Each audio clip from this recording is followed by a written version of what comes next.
On this episode of the Bronze Metalist podcast, we talk about Det Hjemsøkte Hjertet by Panopticon. So proud of you.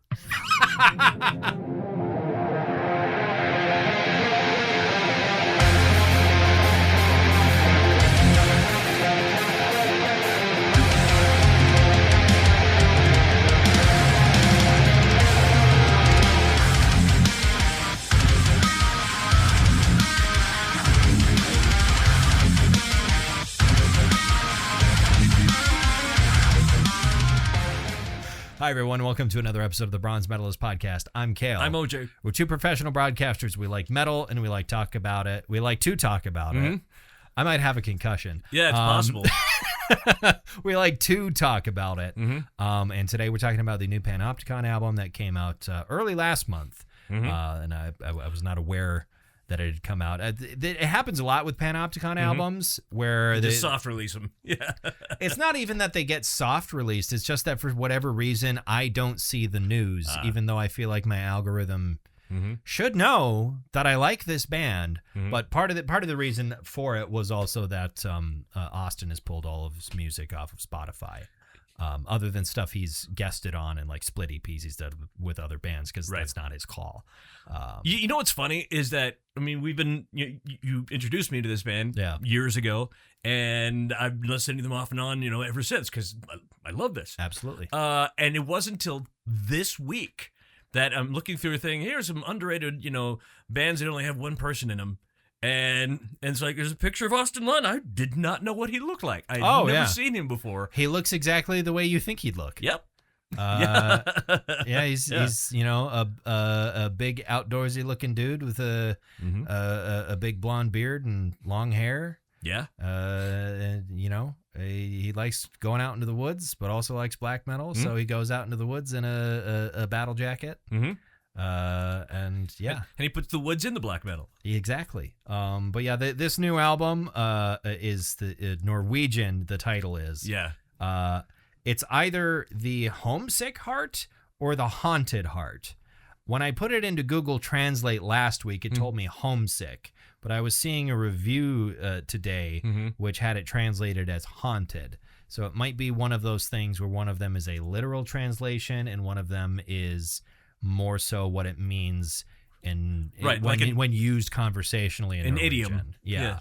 So I don't know precisely how it's meant to be translated. I'm sure it's probably somewhere in the notes for the album on Bandcamp, which is how I listened to it. That's it's basically how I had to listen to it. But I'm not terribly upset about having thrown $9 his way, because I love his work, and it's not like I've not bought anything before. I've got I was about to say a couple albums on vinyl. I think I only have Autumn Eternal, which I think that needs to be remedied. I think I need more Panopticon vinyls. You do.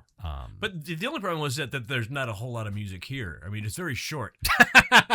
It's so concise and short and really stripped down and bare. I mean, in classic Panopticon fashion, the music is incredibly dense. There's a lot going on. There's so many layers. It really feels like a finale, which it's the finale of a trilogy of albums, which he refers to as the Laurentian trilogy, which, if you don't know, Laurentian refers to a lot of different things, most of which are connected to the northeastern half of the North American continent. Sure. Which definitely sort of fits in with Minnesota as well. There's like the Laurentian Shield, which is also called the Canadian Shield, which is like the central, what's called craton of the North American continent, which is basically the core of continental crust that never sinks or is subducted anywhere. It's the bedrock of North America, basically. Nice. Because that's like getting off topic, but the whole first half of the podcast anyway is always off topic anyway. We'll talk more about the album later. Right now we're talking about geography. Yeah, well, geology is, is what we are talking I suppose about. More concisely. The something that I did not know for a while, but like, I had never really questioned or thought about it. Like when people talk about continental drift and be like, oh, North America used to be over here, and Panopticon, fucking Pangea. Yeah. Sorry. Pangina. Talking about, Pangea having broken apart and whatnot, but made up of some slightly recognizable chunks of these continents. And I never really wondered, like, why is it that the like subduction and whatnot happens, pieces of crust go down into the mantle and are melted and whatnot? Why do the continents kind of stay roughly how they are? And it's because continental crust on land is much, much thicker. Yeah. That's why it doesn't get subducted the way that oceanic crust is. Oceanic crust is much thinner. It still does get subducted. Yes, a little bit, but there's always the core of the continent, the craton, again, right. as it's called, that basically sticks around. Yes. And has a rough sort of shape to it that kind of helps define roughly where the coastlines are, very roughly, depending upon the era of the world, because there was also a whole period where there was a giant sea straight down the middle of North America. There was. The North America was split into two continents, more or less, not in a tectonic sense, but simply in a creature's ability to get from one side to the other. The Western Interior Seaway. There was sea life. Yes. Here, probably, yeah. Probably right here. Yeah. It's basically, I don't know where exactly you would define, because it also changed over the Western Interior Seaway was, I think, not all the way through North America at the end of the Cretaceous. I think it may have closed up a little bit by the end. I'm not sure. But it was in the process of kind of going away at that point. But yeah, for quite a long time. I mean, there's mosasaur fossils in North Dakota. They have a huge mosasaur skeleton at the Heritage Center in Bismarck. Right? Yeah. I love that place. It's great. Yeah, it's really neat. I want to. I have like no other reason for me to personally want to go to like Chicago by myself. Yeah. But the like one of the main reasons why I would want to go to Chicago is I want to go to the Field Museum. Oh yeah, heck yeah. It's dinosaur heaven. Yeah. Is what the Field Museum is, and I desperately want to go there at some point in my life. It wouldn't be hard. It would just be I could take a train. It would be a day's ride on the train. That's fun in itself. Yeah. Yeah. I thought about taking the train to Minneapolis this summer for our D&D meetup because we're not going to Vegas. Right. Just because it wasn't quite as feasible for some people. So we're like, oh, one of us literally lives in Minneapolis. So why don't we go there instead? I'm going to drive instead of take the train. Just because 10-hour drive. Yeah. Like it's shorter to drive than to take the train. And it is more arduous because you have to do stuff the whole time. But on the other hand, there's a part of me that likes to be in control when I travel. And like, that's not something you can do on a plane or on a train, but they don't like it when you go up into the... Yeah, they did. That's generally not suggested that you try to do that. I'm driving this train now, buddy. There's something about driving there that makes me feel, a little there's something kind of comforting about like, oh, sure, I can leave whenever I want. I don't need to keep to this whatever schedule it is, right? Because I think the nearest train for Amtrak left at like 10 at night the night before or something. I didn't want to do that. And it's like I'll just get up early. The day that we're going to meet up, and you'll have a car while you're there. Yeah, and then we will have another car while we're there to go around, because the only other person that will be driving is the person who lives in Minneapolis, but he's going to be working through the meetup, unfortunately. But he'll be with us when he has time.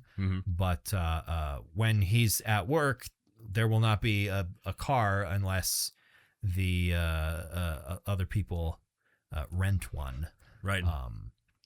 I probably won't be in town in time enough to pick people up from the airport or anything, but people will probably just Uber or whatever. Uber to the Airbnb. But yeah, I think I'm gonna drive. I've driven to Minneapolis before, so it's. I don't know how many times I've done that.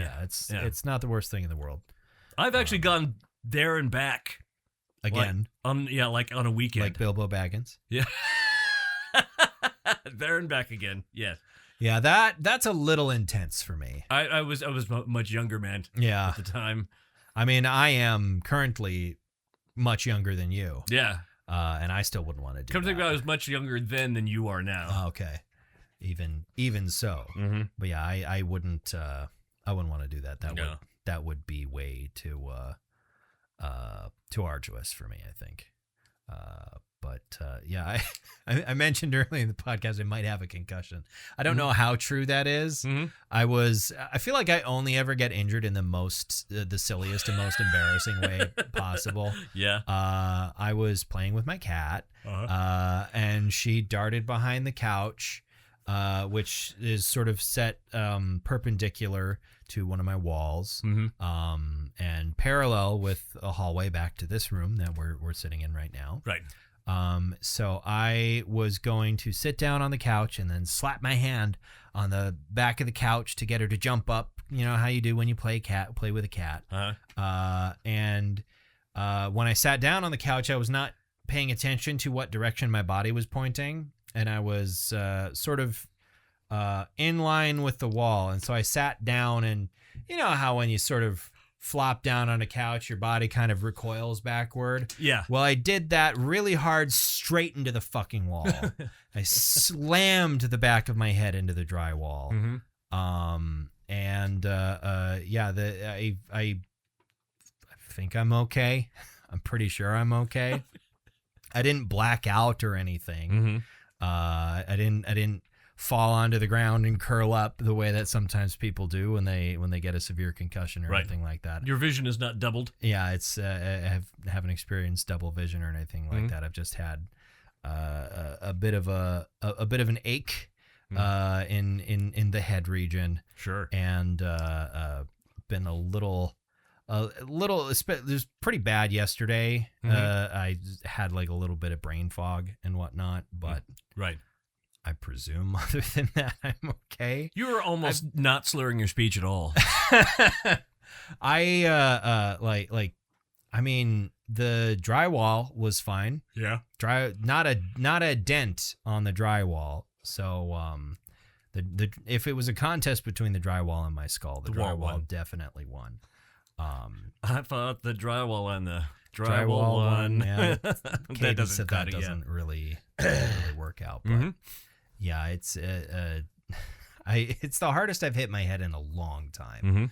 I can't remember the last time I conked my noggin quite in that way. So what do they even do when you if you get like a mild concussion and you go, say you're like you're playing football or something like that, and you get like a mild concussion, and the doctor, there's like an EMT or something, they take a look at you. After they've determined you have a mild concussion, what do you even do other than take it easy and don't hit your head again? And they also say don't go to sleep. Really? Yeah. Well, I did do that because it was like 10 o'clock when this happened. Right. And you were suddenly really sleepy. I was not suddenly really sleepy. Okay. But if you get like a mild concussion, other than being like, hey, just take it easy and you don't get to play sports again for a little bit, they don't really do anything, right? Because there's nothing really to be done. Right. And they watch you. Yeah, they watch you and just make sure that you're not going to die suddenly. But I assume I'm okay, because what am I going to, again, if I go see a doctor, I feel like all they're going to be like is like, yeah, don't hit your head again. Yeah, don't do that. Don't do that. We can't do it. Just if you start slurring your speech badly, come back, because maybe your brain is bleeding. We have to remove it. Yeah, which we don't need another one of that in my family after last winter. My uncle had. Oh, right. I think he had a brain bleed that went unnoticed for a bit, and he had to have surgery to have that drained away. He's all right now. Nice. But we don't, and probably stemmed from him hitting his head really hard at some point. So I don't want to be like him. But well, he enjoys a beer every now and then, yeah? Every now and then. Sure. And only just one. Case. No. But yeah, it's I'm pretty sure I'm all right. I'm pretty sure I'm okay. Yeah. I think I'm okay. I'm all right. I can drive. I have been doing that. Yeah, that's true. So yeah, I don't know. I haven't felt like woozy or like my reaction time is screwed over or anything like that. So I think it's nothing. The back of my head still hurts. But hey guys, I'm gonna be late for work. I got in my car this morning and now I'm in Grand Forks. I feel like if I was already in Grand Forks, I would be. I would already be quite late for work. Yeah. I wouldn't be saying I'm going to be late. Yeah. Where you been, Kale? You're like 3 hours late. I accidentally drove all the way to Grand Forks before I realized I was going the wrong direction. You should probably go to a doctor. There was a morning when I was in college, I think, and I was in Moorhead at my buddy's place. Mm-hmm. And I got up really early to drive back to Minot or my parents' house. I don't remember what year it was and if it was summer or not. Mm-hmm. But I got on the interstate and it took me about 5 minutes to realize I was driving into Minnesota. I don't know. Mm-hmm. I think it was like overcast and like I couldn't see the sun or anything as even like a mild indication of like, hey, east is this way. West is that way. I just started driving. It was like early. It might have even still been dark. I think it was like early. I was still groggy. I was stopped at the gas station to get a crappy egg and cheese sandwich and a coffee, and just started driving. And for whatever reason, I didn't go like, "Hey, isn't there supposed to be all of Fargo?" Am I not supposed to be going through all of Fargo before I hit the flat, featureless plains?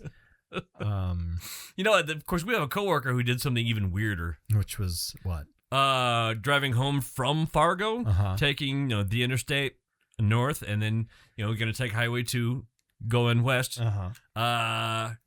She's driving along, and she sees a sign that says, "Wait, Winnipeg, 10 kilometers." You went to Canada? Yeah. How long ago was this? Decades ago. I was going to say, because it had to have been before you had to stop at the border to show your passport and shit. Here's the funny thing is, a lot of people don't know that's not necessarily true. Really? There are roads that are just open? That are just open. It's like...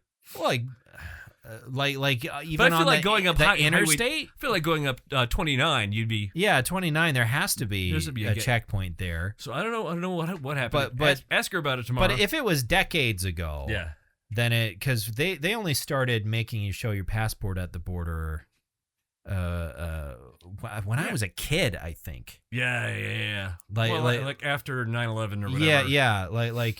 I think when I remember when I was a little kid. Mm-hmm. Hearing that, you have to show your passport if you want to go to Canada now, whereas before then it wasn't a big deal. Yeah, because I remember being you could just go to Canada, right? Going up there with me and Parsons, going up to do stuff, and anyway, being already drunk, going into Canada. Oh boy, and especially them asking me, what do you do for a living? I'm like, I'm a dealer. All right, come on through. Come on through. It used to be a lot more casual. Yeah. A lot more. Yeah. I think the main reason why I remember that is because it probably had something to do with going to pick up one of my sisters at music camp. The International Music Camp, which is on the border. Right. You have to go into Canada and then Well, around. You have to leave America. Yeah, if you are going straight to the Peace Garden grounds and to the camp, I believe you don't have to have your passport. You don't. You don't, because the gates. It's here, and then the opening. Yeah, I'm giving you a visual. For this audio podcast with his. Yeah, he was using just his hands. Yeah. Here and here. Yeah. But the entrance to the garden is between the gates. Yeah. So you don't actually have to go into Canada. But if there was some concern about it, I think, because you have to have a passport now. I was like, no, it's fine. Something like that. I don't know. I was like 6. But getting back in, I actually got a little bit of pushback the last time when I was still married and we were there's a family, when I still had a family, people who love me. You but still have that. I know. We went in there and we came back out. And I'm like, I have a passport, but I also have some felonies. Yeah. Yeah. And they're like, there was a problem getting back in? Getting back in the United States as an American citizen. I feel they were having a hard time with it. I feel like usually the issue is going to Canada. It's like they shouldn't have. If it was going to be an issue, they shouldn't have let you get. Because that's usually, that's the whole Kyle Kinane bit. Right. Is him getting thrown out of Calgary because of his DUI. Right. After having already been in Canada for a while. Right. And having gone to Canada several times and border agents not giving him any issues, getting through customs, and then arriving in Calgary and going like, no, you can't be here, sir. You have a DUI 15 years ago. Fine. Can we at least get a Whopper? Yeah. There is something you can do about that to get them to chill out, isn't there? If you have a DUI, I think it's like 12 years or 8 or 12 years, something like that. If you have more than one, then that's kind of permanent. I see. I feel so I've heard. I feel like it is a weird sort of line in the sand. Yeah. With that crime. I mean, it's serious. It's a felony up there. Yeah, but like meaning that you can't travel internationally. I don't know. It feels like feels like an odd line in the sand. I feel like there are much worse sort of crimes to punish with. You're not allowed to ever come to our country. Yeah. I don't know. I'm not saying it's not serious. It is serious. It's a serious crime. Agreed. But I don't know. It's just odd to me. I feel like there's some European countries I'll ever see as well. Yeah. Maybe. I mean, I guess it would be, you might not be allowed in all of Europe then, because quite famously with the EU, once you get in, you can go everywhere. Right. So. I mean, so maybe just the UK. Maybe. I don't know. I feel like if there's any country that's going to punish you for drunk driving, it shouldn't be the UK. Well, they're not a part of the EU, so. Well, not anymore, yeah. So I don't know what their rules are. Maybe it's both. I don't know. I'd like to. It's part of me is like, I should travel more internationally, but the other part of me is like, I don't like being on planes. I've done the Far East. The Far East, yeah. You've been to the Philippines and stuff. Yeah. Okinawa. Yeah. I don't know. I don't know. I feel like it's when I think about travel, what occurs to me for places to go is places I'd be comfortable being alone in. Sure. And you don't need a plane to your house. Yeah. Outside of, basically going somewhere where people don't by default speak English does not feel like a good place for me to go by myself. But yeah, I don't know. It's also expensive. Yeah. It's so expensive, and I don't know what I'm going to get out of it. My favorite kinds of vacations are vacations where there is no pressure to do anything. You go to a place and you're like, hey, there's a bunch of stuff here, and I'm going to go see it at my leisure. I'm going to go do this thing. And then if I'm tired, I'm going to go back to the hotel room or the Airbnb. I'm going to relax for a while. And then maybe I'll go do another thing. Like, what are you describing right there in your mind? What place? I don't know. It could be anywhere. It could be any. I think this is a philosophy of vacationing that you can take with you anywhere you go. Sure. just don't have a strict itinerary. Is basically, which means, and it's I do feel like it is a very like single man goes on vacation by himself sort of thing, because if you're taking a family vacation, yeah, you want to take the kids to go see everything. I do feel like people get way too attached to the schedule for family vacations. It's like, let's just chill. Aren't vacations supposed to be relaxing? Constantly rushing to go do everything is not relaxing. As a small child, I grew up like an hour away from Disneyland. And so we would go like once a year to Disneyland. And my grandfather had such a rigorous, timed out, mapped out schedule to get the most out of our admission into the park. That's like a science in this day and age. Yeah. Like he was ahead of the curve. He was.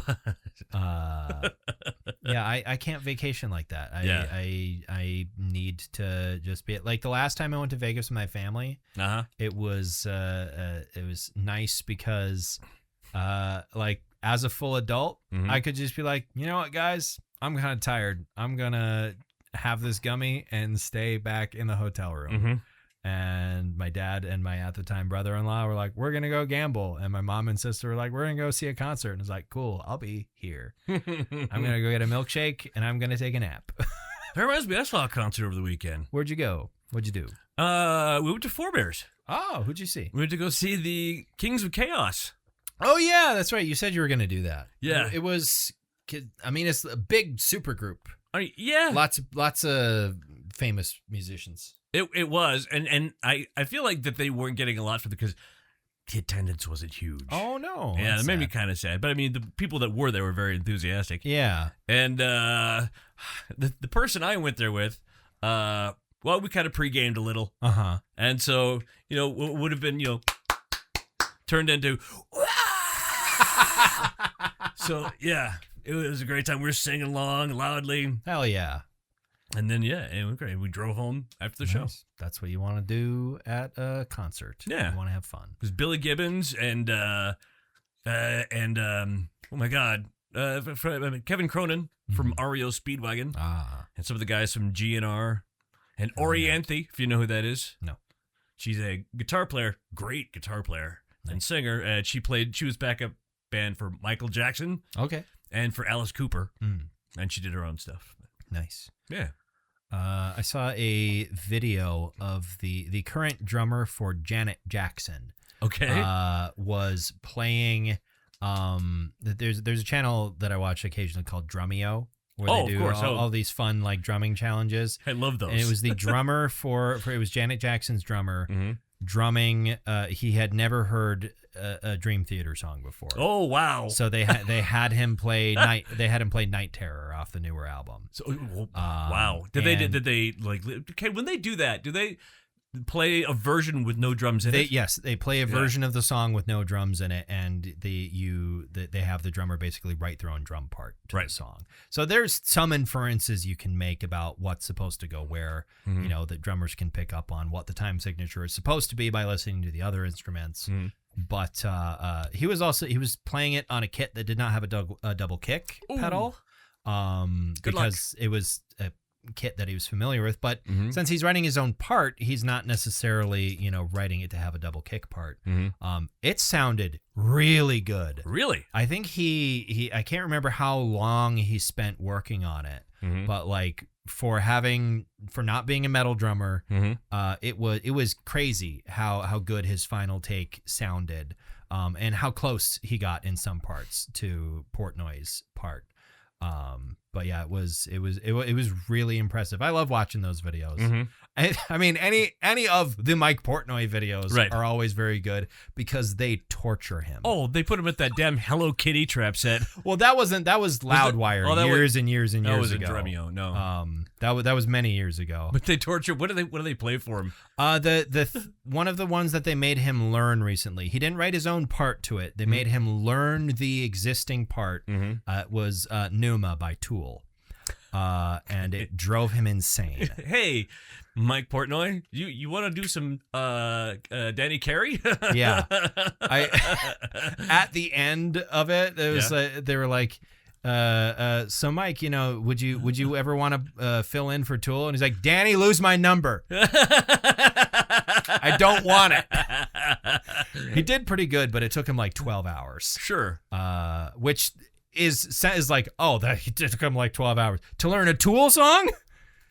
Yeah, that's pretty impressive. It is. But I feel like Danny Carey's style is also very different from Mike Portnoy's style. Like, it is. They're both, seeing into the fifth dimension as far as like time signatures go. But Danny Carey's style, I feel like, is much more sort of is like the difference between art and science, right? Right. Danny Carey is the art. Mike Portnoy is the science. Yeah. Like I think. But there's overlap. Yeah. There's overlap, but like I think Mike Portnoy plays a lot faster. And Danny Carey is a little subtler. They're both insanely impressive, but in very different ways. But yeah, the Drumeo is a great channel if you like watching people do challenging. If you like to watch drummers get tortured, yeah. Yes. Yeah. Let's talk about The Haunted Heart is how I'm going to say it. Yeah. Awesome. By Panopticon. So this is the newest album. This is what number album is this? I actually don't know. Here, let's. It should say at the top of the page here. It does not have its own Wikipedia page. Oh, right. So I'm gonna have to count them off. 1, 2, 3, 4, 5, 6, 7, 8, 9, 10, 11, 12. This is his 12th studio album. Wow. Though that is counting his bluegrass album from last year. Gotcha. This is the last part of a trilogy of albums that is referred to as his Laurentian trilogy, which consists of And Again Into the Light from 2021 and then Rhyme of Memory from 2023. And boy, it feels like a big finale in a lot of ways.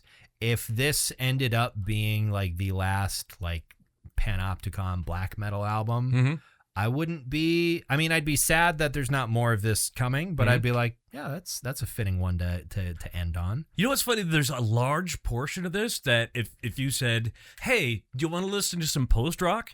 Yeah, I'd been absolutely. It is great post rock. I mean, the first song especially. Oh yeah, is very much in the sort of post rock direction. The Wild Caribou, or what is it? I'll have to pull up my phone in order to see the song titles.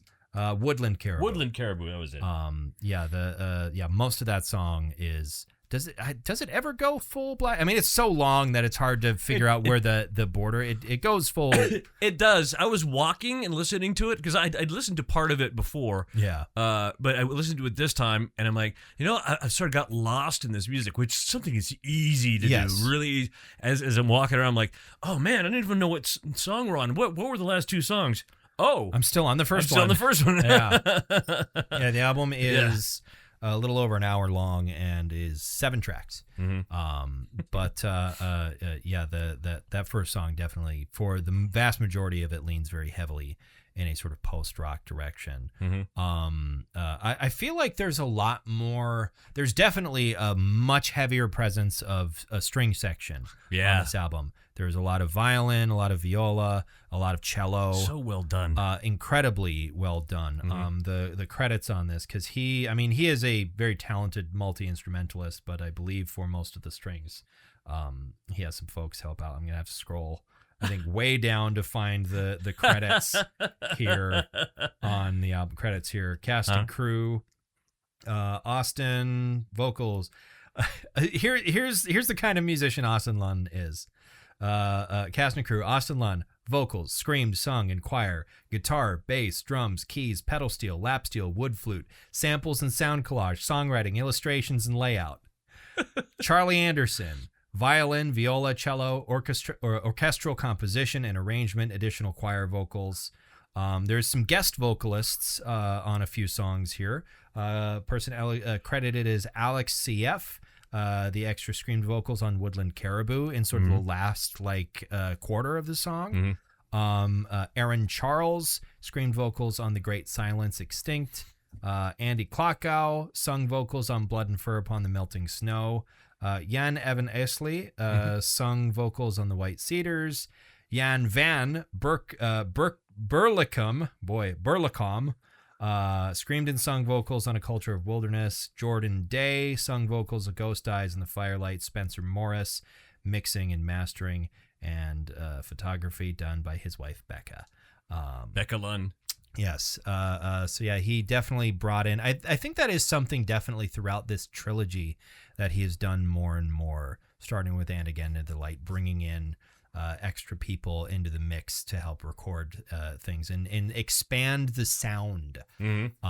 Which like he's always had a very dense sound profile, but he's just gone so wide with it, and bringing in so many different. This music feels so big. Yeah, it feels huge, and a lot of it feels like it's really just cohesive as one piece. Yes, it was almost hard for me to determine which song I liked the best because it was it's like all sort of just one piece. It all fits into the same theme. It is all very thematically sort of unified in the sound of it, and also in the lyrical content as well.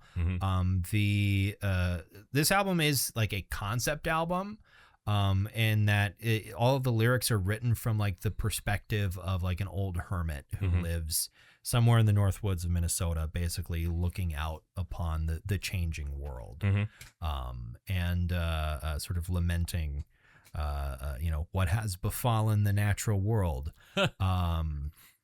There is definitely, it feels more somber than like I feel like these albums have kind of gotten darker as the trilogy has gone on. Like the end of And Again Into the Light is triumphant. It's beautiful. It's the end of Act 1. Yeah, the song is called, I think the song is called like No Hope or something like that. KNOW. Right. And it's amazing. It's what I think my favorite Panopticon song. It is gorgeous. I've listened to it so many times. But it feels like it's gotten darker. I feel like a Rhyme of Memory was a darker album, and I feel like in some ways this album is a little darker yet. Not that there's not glimmers of hope, but I feel like there is less of the sort of major key stuff that you would hear on occasion, and some of the other stuff. It's still there every once in a while, but it feels like a eulogy a little bit, in a way that is very emotionally effective, and satisfying. Like I feel like every other song feels like it could have been the crescendo of the album. Every other song feels like it could have been the finale. Yeah. It's just all that big, and he just keeps doing it, and it keeps working. And I don't know how he manages that. There is something special about the way that he plays, where it is messy. And it's not like the best, cleanest recording quality, but everything's just so like emotionally earnest that it doesn't matter. Well, I mean, that's intentional. I'm sure a little bit, yeah. I'm sure he could record it over and over again to get it perfect, but yeah, and that perfection is in the imperfection. Yeah, it wouldn't make it sound like a Panopticon album, right? But yeah, he's always.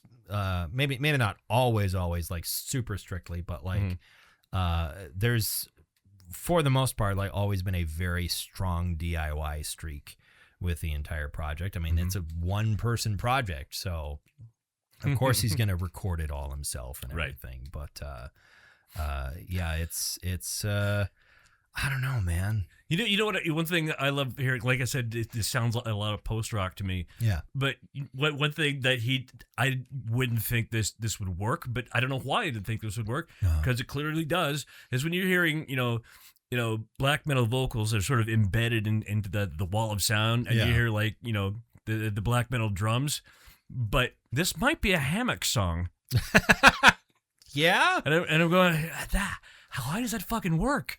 You know what comes to mind occasionally listening to all of the layers of Panopticon is it makes me think of like, this is what Devin Townsend would sound like if he was a black metal musician. Yeah. This is the sort of vibe he would go with if he did black metal instead of like progressive metal. I think it's a similar sort of vibe. Obviously, Devin Townsend does very clean recordings. Yes. But that similar sort of vibe and sort of like emotion first sense, I think is sort of similar between the two of them. Of like it's about the feeling that's coming through. Yeah. It's like a masterpiece. I don't know if I would call it my favorite Panopticon album. It's hard to even say what my favorite is. It traditionally has been Autumn Eternal, but that's a great album. It's a great album. Yeah. I really like And Again Into the Light. This definitely sits up there and is an extremely fitting conclusion to the trilogy. This slaps, obviously. This album slaps. I wasn't able to find enough reviews that actually had any kind of score attached to them to meaningfully like find some sort of an average. I think people are pretty keen on this. People like it quite a lot. Did you end up picking a favorite song as far as? I did. Okay. I think that would be White Cedars is my. Okay, very good. I picked The Great Silence. That one. That felt like it was the first time where I was like, this feels like it should be the last song. This feels like it should be the crescendo of the album. It's only the second track. Right. And then at the end, walking into the snow, that was just. Yeah. I mean, it's also not a Panopticon album. There are two things that need to be on every Panopticon album. One, the sound of a loon. And two, walking into the sounds of footsteps walking into the wilderness, either crunching into the snow or cracking of leaves and sticks. There's got to be a sound sample in there somewhere of being out in the woods. Yeah, because this album did startle me. I knew there was going to be a loon in there. Yep. And suddenly I thought because I had my headphones on, I'm out walking, and I thought I was being attacked by a bird. That's how you know this album was recorded in Minnesota, because it was recorded in Minnesota.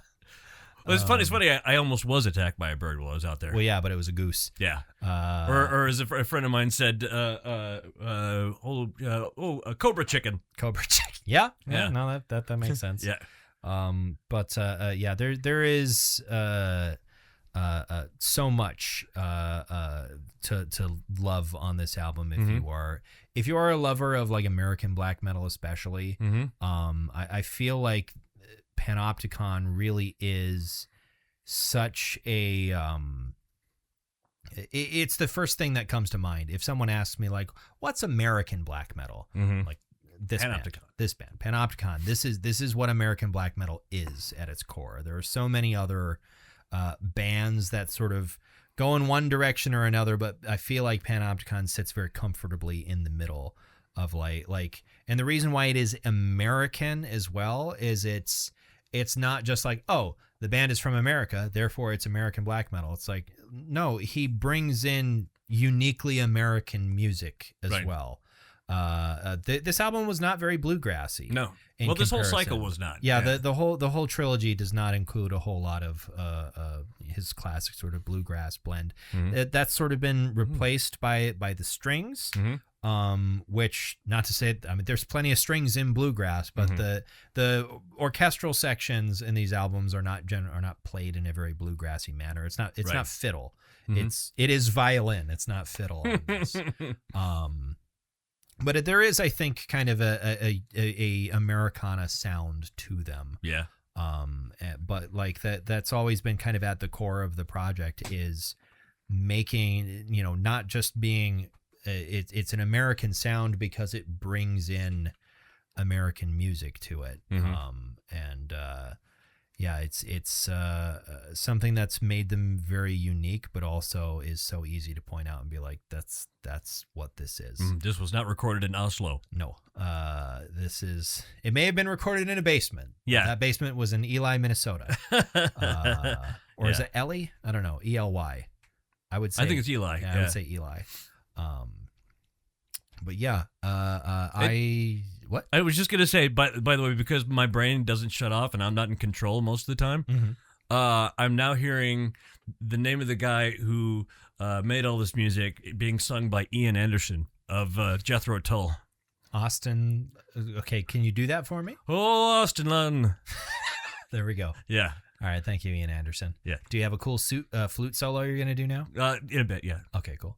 I brought my ocarina. There is a flute on this album as well. Oh yeah. But yeah, it's so I'm always so impressed, and I feel like every time there's a new Panopticon album, I sort of attach to it for such a long time. Sure, because it's so up my alley in so many ways. They're one of my favorite bands. Yeah. For good reason. For good reason. I love me the music of Austin Lunn. But what metal do you bestow upon this album, like Moscanata to Chewbacca? In context, I think gold is what I give it. I mean, I'm giving it a gold as well. Yeah. Yeah. I love this. I hope he keeps making music. I haven't seen any indication that he's not going to do that. No. But it's one of those things where you listen to it and the thought occurs to you like, this feels like it could be the last thing. So why would he do that? Yeah, I don't think. I think it's he does everything it's himself, and this is his music is his creative outlet. Maybe it won't always sound exactly like this. What's his other gig? Yeah, I don't know. I don't know if his brewery ever got back going. I think COVID kind of killed it. Yeah. It was him and his brother-in-law, I think, had a brewery in Minnesota called Hammerheart for a bit. Yes. And then COVID happened because fuck. So yeah, I don't know if he's got something else going on anymore. I hope he does. I imagine he does. But yeah, what do you want to talk about next week? Next week we're making a sharp left turn here. Oh boy! Okay. From this week, we're gonna go back into the 1980s. Okay. I'm gonna listen to some crossover music. A band called Cryptic Slaughter. Okay. The album Convicted. So. Convicted. Why does all that sound familiar to me? Did we listen to them before? I don't know. The app is broken, so I don't have an easy way to search for it anymore. I feel like we haven't, but I will search for it. Okay. And if we have listened to it before, don't pick something else. I will tell you, and you'll find something else for us to listen to. I'm sure. But thank you very much for listening to this episode. If you like this, why don't you go ahead and subscribe to our feed on whatever podcast service you're using to listen to us. And thank you for listening to another episode of the Bronze Medalist Podcast. I'm Kale. I'm OJ. Congratulations.